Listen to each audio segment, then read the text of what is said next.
فرمائے اور اس کے بعد جو کچھ کہیں سنیں اللہ رب العزت مجھے اور سننے والے تمام لوگوں کو ان باتوں پر عمل کی توفیق عطا فرمائے۔ عزیز ساتھیوں، بزرگوں، دوستو، اللہ رب العزت نے انسان کو اشرف المخلوقات بنایا۔ تمام مخلوقوں سے افضل ترین مخلوق اللہ کی 18,000 مخلوقات میں سے سب سے افضل اور اپنا خلیفہ اللہ رب العزت نے حضرت انسان کو بنایا۔ حالانکہ اس انسان کے عیوبات پر اگر نظر ڈالی جائے تو اللہ رب العزت نے خود قرآن مجید میں اس انسان کے بہت زیادہ عیب بیان فرمائے ہیں کہ اس کے اندر یہ بھی عیب ہے، یہ بھی عیب ہے، فلاں بھی عیب ہے۔ غلطیوں اور کوتاہیوں کا ایک گٹھی اگر بنا کے انسان کے سر پہ رکھ دی جائے تو شاید وہ کم پڑ جائے، لیکن اس انسان کے اندر جو غلطیاں اور خامیاں ہیں وہ زیادہ ہیں۔ تو پھر ایک سوال ہوا کہ جب انسان میں اتنی ساری غلطیاں تھیں، ان غلطیوں میں سے ایک اللہ رب العزت نے خود فرمایا خلق الانسان ہلوعا، ہم نے انسان کو حریص بنایا کہ یہ انسان ایک حریص ہے۔ آقا دو جہاں صلی اللہ علیہ وسلم نے فرمایا اگر حضرت انسان اس انسان کے پاس سونے کی ایک وادی آ جائے تو یہ سوال کرے گا اللہ ایک اور دے دے، اور اگر اس کو ایک اور بھی وادی سونے کی دے دی جائے تو یہ اللہ سے سوال کرے گا اللہ مجھے ایک اور دے دے، اس لیے کہ اس کی فطرت میں یہ حرص رکھ دیا گیا ہے کہ یہ کسی چیز پہ راضی نہیں ہوتا اور بڑھتا چلا جاتا ہے۔ ایک اللہ والے کہیں سے گزر رہے تھے تو ایک آدمی وہاں کھڑا تھا، لوگوں کو کہہ رہا تھا میرے مالی حالات بڑے تنگ ہیں، میں کیا کروں، میرا گزارا نہیں ہوتا۔ تو کسی نے کہا کہ یار یہ اللہ کا ولی گزر کے جا رہا ہے، اس کے پاس جاؤ، اسے کہو یہ تمہارے لیے دعا کر دیں گے، اللہ تمہارا مسئلہ حل فرما دیں گے۔ وہ دوڑا ہوا گیا اور ان اللہ کے ولی کو سلام کیا، جی السلام علیکم علیہ السلام، اپنا حالت بیان فرمائی۔ یہ جو اللہ کے ولی ہوتے ہیں کبھی کبھی ان کے اوپر ایک ایسی کیفیت طاری ہوتی ہے کہ جیسے ہی اس نے کہا کہ میرے حالات تنگ ہیں تو اس بزرگ نے ایک اشارہ کیا پتھر کی طرف، اللہ رب العزت نے اس پتھر کو سونا بنا دیا۔ یہ آدمی گیا اٹھایا تو سونے کا پتھر لے آیا، پھر آگے اللہ کے ولی فرمایا حضرت اگر تھوڑا سا اور ہو جائے تو آپ کی بڑی مہربانی ہوگی۔ انہوں نے آگے ایک پتھر کی طرف اشارہ کیا، اللہ نے اسے سونا بنا دیا، اس نے اٹھا لیا۔ اب یہ پھر آ گیا اس اللہ کے ولی کے پاس، اس نے کہا بھئی اب کیا کہتے ہو؟ اب اس نے کہا مجھے اب یہ انگلی چاہیے جس انگلی کے ذریعے سے آپ اشارہ کر رہے ہیں اور وہ پتھر سونا بن جاتا ہے، مجھے وہ انگلی دے دو۔ خلق الانسان ہلوعا، اللہ نے فرمایا ہم نے انسان کو کیا بنایا؟ حریص بنایا، اس کے اندر حرص ہے، جو مرضی کر لو اس کا پیٹ بھرے گا نہیں۔ وہ کہتے ہیں نا پنجابی میں یار تینوں تے اللہ ہی رجائے، انسانوں کے بس کی بات نہیں ہے، تیرا پیٹ تو اللہ ہی بھر سکتا ہے اور کوئی نہیں بھر سکتا۔ ایک اور مقام پہ فرمایا خلق الانسان عجولا، ہم نے انسان کو جلد باز بنایا کہ انسان بڑا جلدی بازی کرتا ہے، بڑی جلدی ہے اس کے اندر کہ یہ کہتا ہے فوراً سے پہلے یہ کام ہو جائے، یہ فوراً سے پہلے ہو جائے، یہ ایسا کیوں نہیں ہوا، یہ ایسے اس وقت میں کیوں ہوا؟ کچھ لوگ آتے ہیں نا، کہتے ہیں جی اولاد بڑی ہماری نافرمان ہے، کوئی وظیفہ بتا دیں ہم وہ کریں اور اولاد فرما بردار بن جائے۔ بتا دیتے ہیں اللہ والے، وظیفہ بتا دیتے ہیں جی یہ کریں، کرنا تو میرے رب نے ہے، لیکن آپ یہ کریں انشاءاللہ اللہ تعالیٰ ان کے دل کو موڑ دے گا۔ اچھا جی، اب یہ بزرگ جا کے آج رات کو وظیفہ کیا، شام کو عشاء میں کیا، رات کو سو گئے، صبح ہوئی تو یہ بزرگ اپنے اس بچے جو نافرمان ہوتا ہے اس کی طرف گھور گھور کے دیکھ رہا ہوتا ہے، ہاں بھائی کیا وظیفے نے اثر نہیں کیا؟ ابھی وظیفے نے اثر نہیں کیا، کیا ہو رہا ہے؟ خلق الانسان عجولا، یہ چاہتا ہے فوراً کیا ہو جائے، وہ کام ہو جائے جو میں چاہتا ہوں، یہ جلد باز ہے۔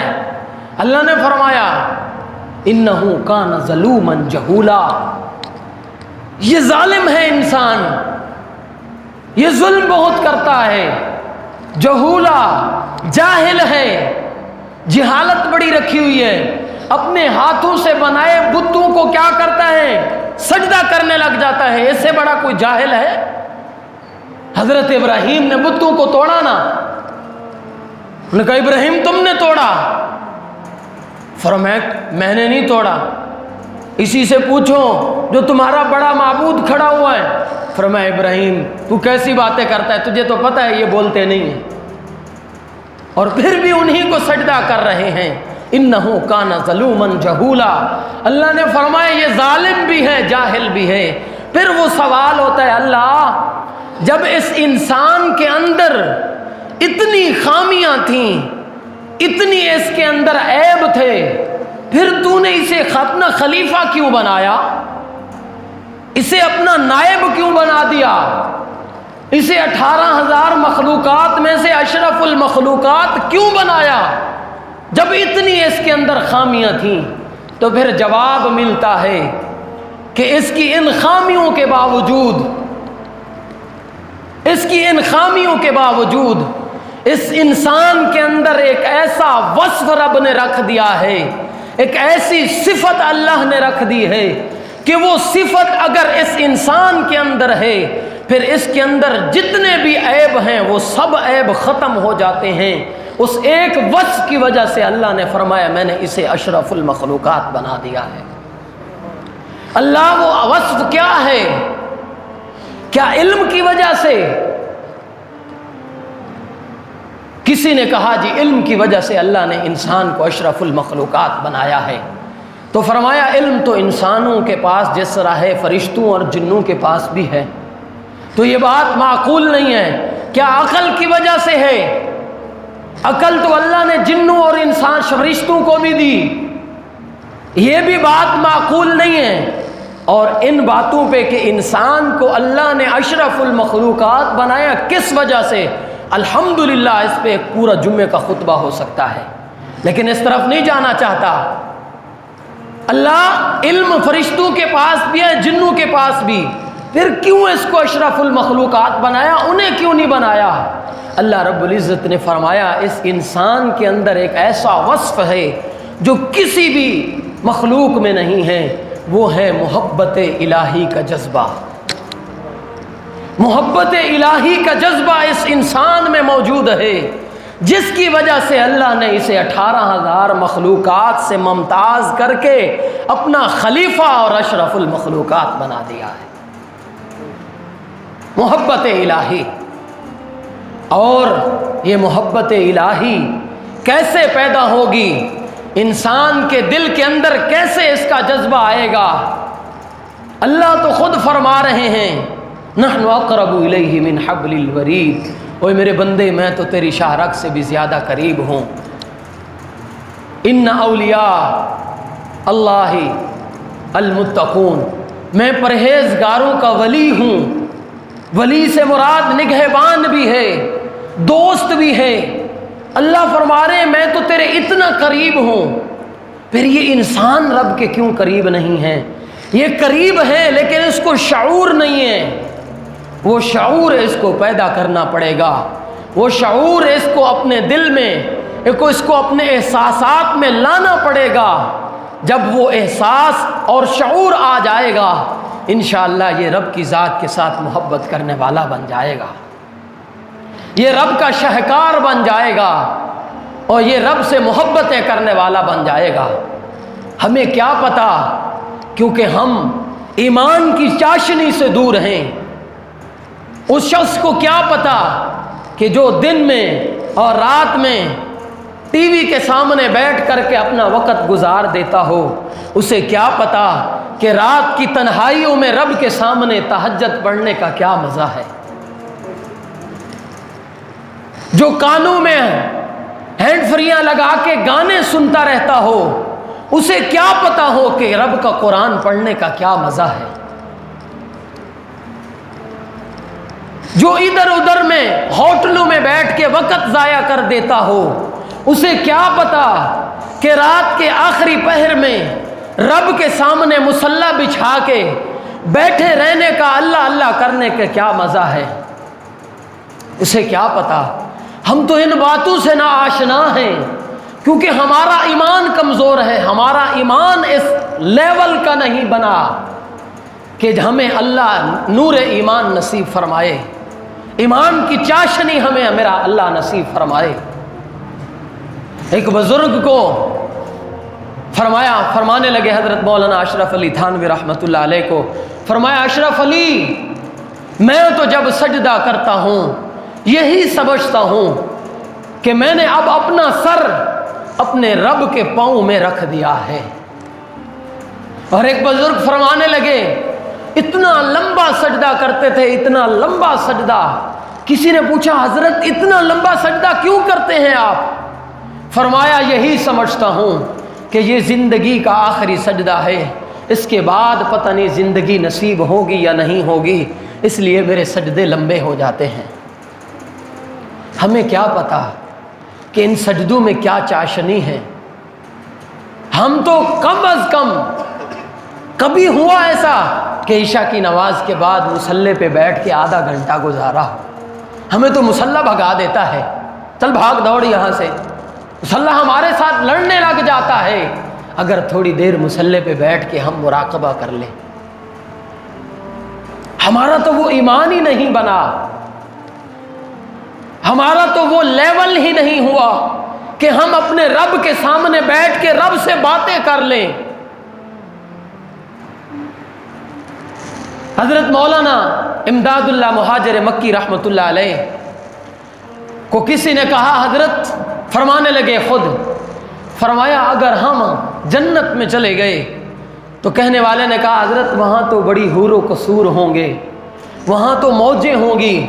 فرمایا ہمیں حوروں قصوروں سے کیا لینا, میں تو رب سے صرف یہی کہوں گا کہ اپنے عرش کے سامنے ایک مصلی کی جگہ دے دے, اور پھر میں وہاں اللہ اکبر کہہ کے رب کی نماز پڑھنی شروع کر دوں گا.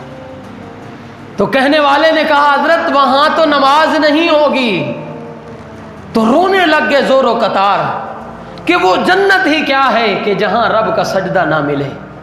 وہ جنت کیا جنت ہے جہاں رب کو ہم سجدہ نہ کر سکتے ہوں. آج ہمارے لیے سجدہ کرنا مشکل ہو گیا ہے, پھر ہمارا رب ہم سے ناراض ہو گیا ہے, اللہ پھر ہم سے ناراض ہے. یہ بے موسمی بارشیں, یہ چھوٹی چھوٹی باتوں پہ پریشانیاں, یہ چھوٹی چھوٹی باتوں پہ لڑائیاں. حالات دیکھیں آپ کراچی والوں کے کیا بنے ہوئے ہیں. کروڑوں روپے کے گھر بنائے ہوئے اپنے ہاتھوں سے کہہ رہے ہیں ہمیں چھوڑ دو, ہم نکلنا چاہتے ہیں, ہمیں نکالو یہاں سے. کیا اس موسم میں ہوتی تھی بارشیں؟ نہیں. رب ناراض ہے. حضرت موسیٰ علیہ الصلوۃ والسلام نے پوچھا نا اللہ تیرے ناراض ہونے کی نشانی کیا ہے اور تیرے راضی ہونے کی نشانی کیا ہے؟ حضرت موسیٰ کو میرے رب نے فرمایا موسیٰ جب میں ناراض ہوتا ہوں حکومت بے وقوفوں کو دے دیتا ہوں, جب میں ناراض ہوتا ہوں اہل علم کی محبت دلوں سے نکال دیتا ہوں, جب میں ناراض ہوتا ہوں بے موسمی بارشیں کرنے شروع کر دیتا ہوں, اور جب میں راضی ہوتا ہوں اہل علم علماء کی محبت دل میں ڈال دیتا ہوں۔ خدا کی قسم، ایک ایسا شخص، کئی لوگ ہیں ایسے، نماز نہیں پڑھتے لیکن ہوٹلوں پہ اور فٹ پاتھوں پہ اور گٹروں پہ بیٹھ کے علماء کے خلاف پروپیگنڈے کر رہے ہوتے ہیں۔ وہ ایسے مولوی، ویسے مولوی، فلاں مولوی، کیا انہی کے پیچھے نمازیں ہم پڑھیں؟ خدا کے لیے کیا نماز مولوی کے لیے پڑھنی ہے؟ نماز تو رب کے لیے پڑھنی ہے۔ اگر کسی ایک سے اختلاف ہے تو کسی دوسرے کے پیچھے جا کے پڑھ لیں، اگر اس سے اختلاف ہے تو کسی اور کے پیچھے پڑھ لیں، اور اگر کوئی بھی تجھے اچھا نہیں لگتا تو پھر تیرے سر میں درد ہے، ان کا کوئی قصور نہیں ہے۔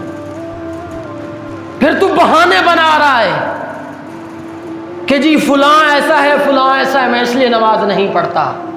اور جب اللہ ناراض ہوتا ہے، اللہ سورج کو یہ نہیں کہتا تو نے اس کے گھر میں روشنی نہیں کرنی۔ جب اللہ ناراض ہوتا ہے، اللہ یہ نہیں کہتا کہ اس کو روزی نہیں دینی میں نے۔ اللہ کیا کہتا ہے؟ اللہ اس آدمی سے سجدے کی توفیق چھین لیتا ہے۔ اللہ اس آدمی سے سجدے کی توفیق چھین لیتا ہے، یہ ویسے رہ جاتا ہے۔ حدیث پاک میں آتا ہے، میرے پیارے نبی صلی اللہ علیہ وسلم نے فرمایا، کل قیامت کی صبح ایک مسلمانوں کی ٹولی جہنم میں جا رہی ہوگی۔ ان سے پوچھا جائے گا، بھائی تم کدھر جا رہے ہو؟ ما سلککم فی سقر، تمہیں کیوں جہنم میں ڈالا جا رہا ہے؟ تم تو کلمہ پڑھتے تھے، تم کدھر جا رہے ہو؟ وہ کیا کہیں گے؟ قالوا لم نک من المصلین، ہم نماز نہیں پڑھتے تھے، ہم نماز نہیں پڑھتے تھے، اس لیے ہمیں جہنم میں ڈالا جا رہا ہے، اس لیے ہمیں جہنم میں پھینک دیا۔ حدیث پاک میں آتا ہے، او یار میری بات سنو، ہم نے اللہ کو دیکھا نہیں دیکھا، جنت کو دیکھا نہیں دیکھا، جہنم کو دیکھا نہیں دیکھا، محمد الرسول اللہ کو دیکھا نہیں دیکھا۔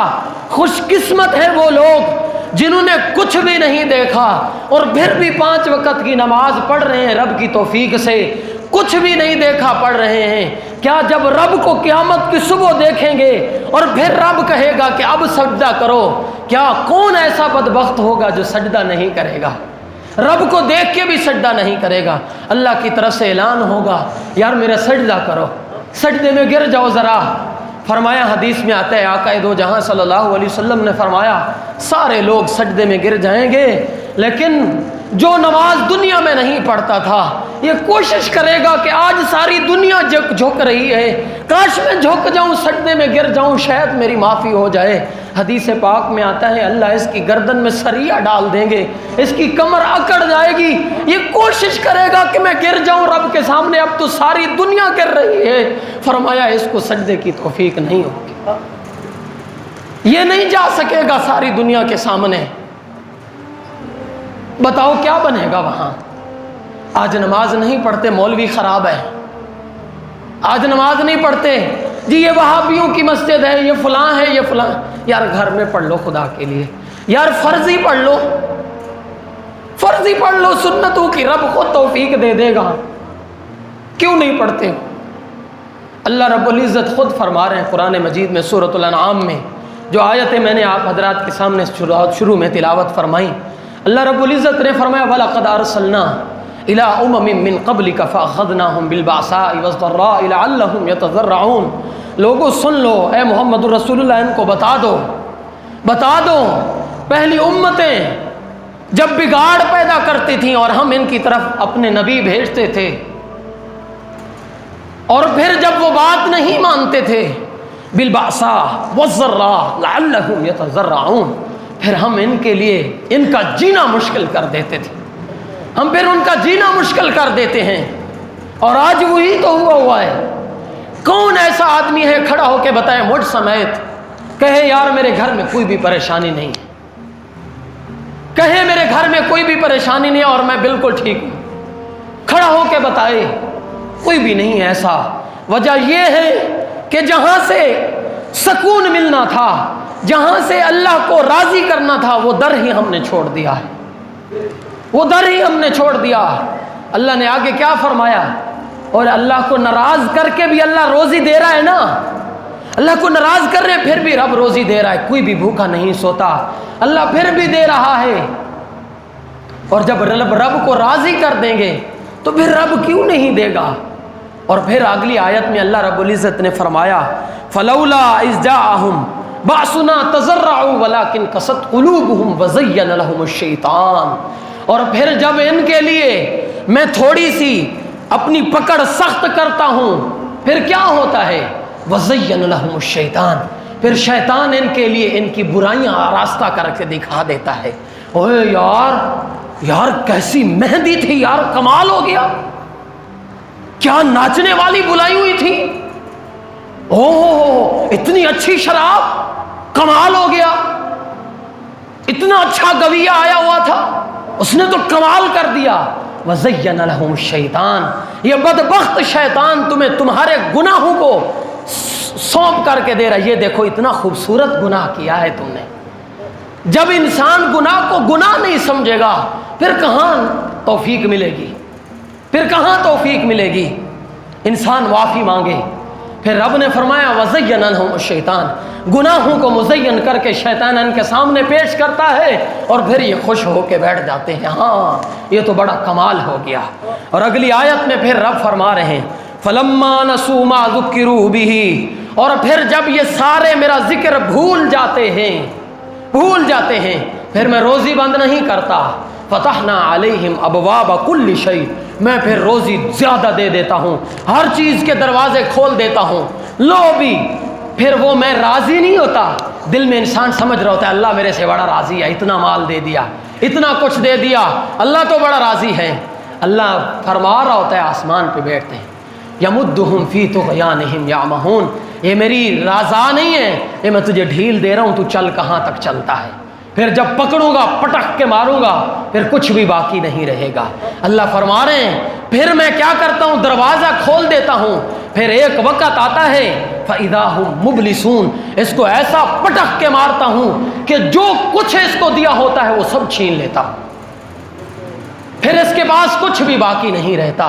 یہ نہ ہو کہ وہ وقت آ جائے پھر اللہ جب راستہ کھولتا ہے تو پھر کیا ہوتا ہے، پھر صحابہ کی بغض اور نفرتیں دل میں آنی شروع ہو جاتی ہیں، پھر صحابہ سے نفرتیں کرنے لگ جاتے ہیں، پھر کیا ہوتا ہے اللہ کے ولیوں سے نفرتیں شروع ہو جاتی ہیں، پھر قرآن میں انسان کو عذر نظر آنے شروع ہو جاتے ہیں، یہ علماء کے عیوبات نظر آنے شروع ہو جاتے ہیں جب انسان گناہوں میں پڑ جاتا ہے، صحابہ کو برا بلا کہنے لگ جاتے ہیں۔ پچھلے جمعے میں بھی کہا تھا، خدا کی قسم ایک صاحب کہنے لگے بھائی تم حضرت علی کو کی محبت نہیں مانتے، بھائی کیوں نہیں مانتے؟ ہم تو مانتے ہیں۔ فرمایا حضرت علی وہ ہیں کہ خود آقا دو جہاں صلی اللہ علیہ وسلم کے گھر دلہا بن کے آئے ہیں۔ کمال ہو گیا، دلہا بن کے آئے ہیں حضرت علی۔ میں نے کہا جی بالکل اچھی بات ہے، بالکل دلہا بن کے آئے ہیں، اور اگر دلہا بننے کی وجہ سے عزت میں اضافہ بنتا ہے تو پھر تمہیں حضرت عثمان نظر کیوں نہیں آتے جو ایک دفعہ نہیں 2 دفعہ دلہا بن کے محمد الرسول اللہ کے گھر آئے ہیں؟ پھر آقا نے فرمایا ایک نہیں اگر 40 بیٹیاں بھی ہوتی تو پھر میں عثمان کے نکاح میں پیش کر دیتا، اور اگر دلہا بننے کی وجہ سے انسان کو عزتیں اور عظمتیں مل رہی ہیں حضرت علی کو، پھر میں قربان جاؤں صدیق اکبر کی عزت اور عظمت پر کہ یہاں تو علی دلہا بن کے گئے یا عثمان دلہا بن کے گئے، قربان جاؤں حضرت ابو بکر کی بیٹی عائشہ صدیقہ پر یا حضرت ابو بکر کی عظمتوں پر کہ جہاں محمد رسول اللہ خود دلہا بن کے گئے ہیں، اس کو تو تم کافر کہہ رہے ہو، اس کے بارے میں تو نعوذ باللہ تمہارے دل میں نفرتیں پیدا ہوئی ہوئی۔ میرے بھائیوں بزرگوں دوستوں، جب انسان دین سے دور ہوتا ہے پھر اس طرح کے سوال آتے ہیں، جب انسان دین سے دور ہوتا ہے پھر نماز کے سجدے بھی انسان سے دور ہو جاتے ہیں۔ آپ سے ہاتھ جوڑ کے گزارش ہے کسی کے پیچھے نہیں پڑتے۔